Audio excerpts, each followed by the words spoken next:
March News Headlines.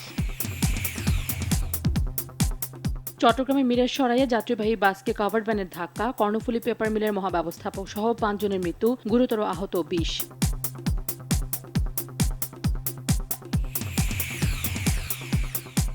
Kushtia সদরের ঝাউদিয়ার মাছপাড়া গ্রামের মণ্ডলপাড়ায় আধিপত্য নিয়ে আওয়ামী লীগের 2 গ্রুপের সংঘর্ষে মারা গেছেন 2 জন। এ ঘটনায় আহত হয়েছেন আরও 15 জন।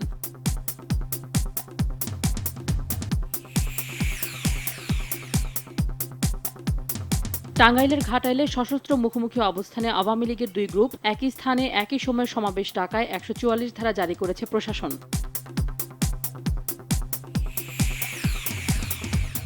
চলমান রাজনৈতিক সংকট নিরসনে 2 নেত্রীকে এক হয়ে আলোচনায় বসার আহ্বান জানালেন বিএনপির ভাইস চেয়ারম্যান শামসুজ্জামান দুদু। তিনি অভিযোগ করেন, সার্চ কমিটির নামে তামাশা করছে সরকার।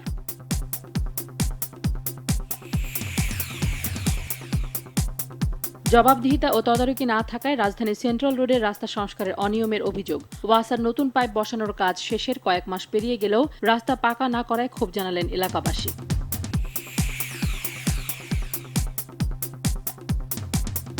লক্ষ্মীপুরের মেঘনা নদীতে ঝাঁকে ঝাঁকে ধরা পড়ছে রূপালী ইলিশ। জাল ফেললেই পাওয়া যাচ্ছে মাঝারি ও বড় ইলিশ।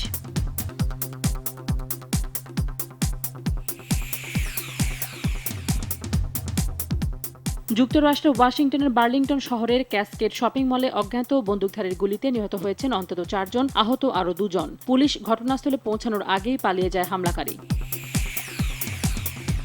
সিরিয়ায় বিদ্রোহী নিয়ন্ত্রিত আলেপ্পোয় সরকারি বাহিনীর বিমান হামলায় গেল 24 ঘণ্টায় নিহত হয়েছেন অন্তত 91 জন। মানবাধিকার কর্মীরা জানিয়েছেন, আলেপ্পোর অবরুদ্ধ এলাকায় আটকা পড়েছেন অন্তত 2.5 লাখ মানুষ। 3 ম্যাচ সিরিজের প্রথম টি-20তে ওয়েস্ট ইন্ডিজকে 9 উইকেটে হারিয়ে এগিয়ে গেল পাকিস্তান। ক্যারিবীয়দের দেয়া 116 রানের টার্গেট 34 বল হাতে রেখে টপকে যায় সরফরাজ বাহিনী।